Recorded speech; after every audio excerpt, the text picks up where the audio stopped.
You cut your portions. You skipped the late-night snacks. You're doing everything right, but your belly fat, it's not moving. Here's what most men don't realize. Eating less is not the same as losing fat. And for men over 35, eating less can actually make belly fat harder to lose. In the next few minutes, I'll show you exactly why that happens, and the 3 hidden systems your body is fighting against, without you even knowing.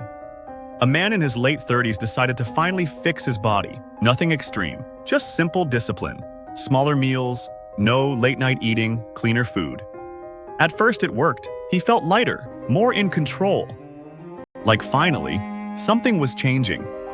Stick with me, because by the end of this video, you'll understand exactly what went wrong next, and why the 3rd reason is the one most men never see coming: the metabolism trap.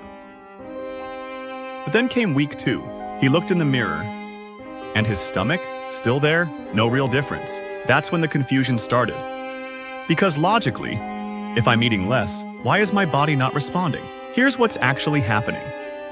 When you reduce your food intake, your body does not immediately switch into fat-burning mode. Instead, it activates something called adaptive thermogenesis.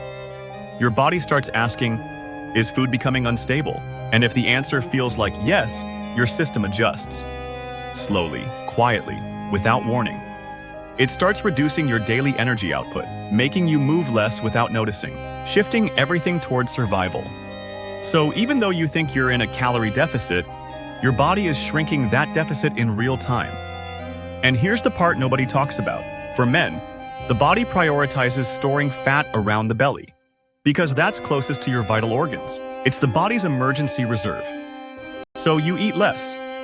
Your metabolism drops, your energy crashes, and the fat around your midsection stays. This isn't a willpower problem. This is biology.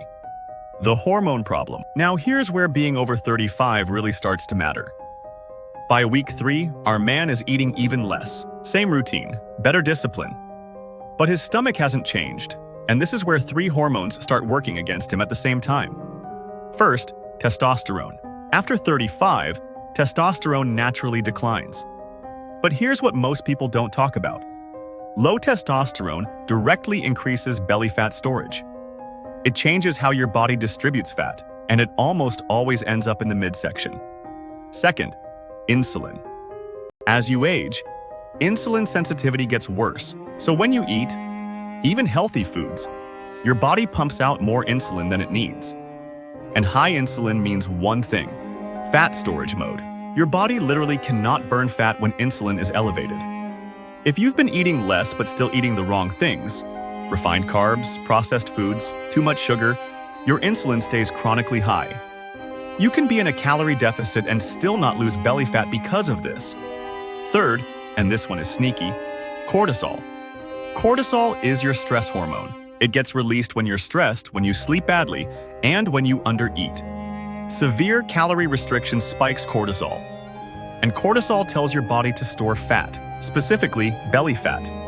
So you're eating less, stressed about the lack of results, sleeping badly because life is full at this age, and every single one of those things is pushing cortisol higher, which pushes belly fat storage higher. The one most men ignore. Now, by week 4, something even more frustrating happens to our man. Nothing changes anymore, even though he's eating less than ever. This is the plateau, but it's not random, it's adaptation. What used to be a calorie deficit is no longer a deficit. It has become maintenance.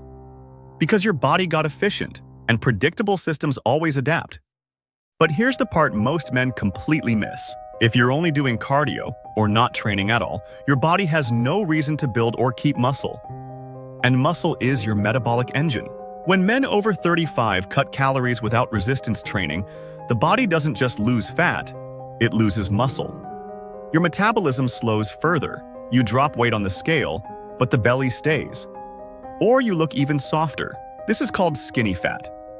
And it happens specifically because eating less, without the right training signal, tells your body to store fat, not burn it.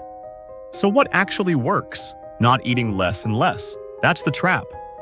The goal is to avoid triggering constant adaptation, because fat loss fails when your body fully adjusts. Here are 3 things that actually move the needle. Keep your calorie deficit moderate, around 300 to 500 calories below maintenance. Dropping too hard too fast triggers survival mode and tanks your metabolism. Prioritize protein and reduce refined carbs. Aim for 0.7 to 1 gram of protein per pound of body weight. This protects muscle and keeps insulin from spiking constantly. Add resistance training 2 to 3 times a week. You don't need to live in the gym, but you need to send your body a signal that muscle matters. That's what flips the switch from fat storage to fat burning. And vary your routine, because predictable systems adapt. Keep your body guessing, your calories, your training load, your meal timing. So that man in his late 30s wasn't failing. He wasn't lazy. He wasn't doing everything wrong. He just didn't realize one thing.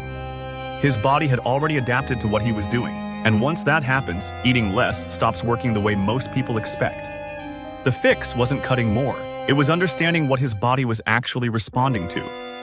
If this video helped you understand things a bit clearer, I appreciate you taking the time to watch it. What I focus on here is simple, realistic approaches that middle-aged men can actually stick to, because that's what gets real results. If that's something you're working on, you can stick around for more.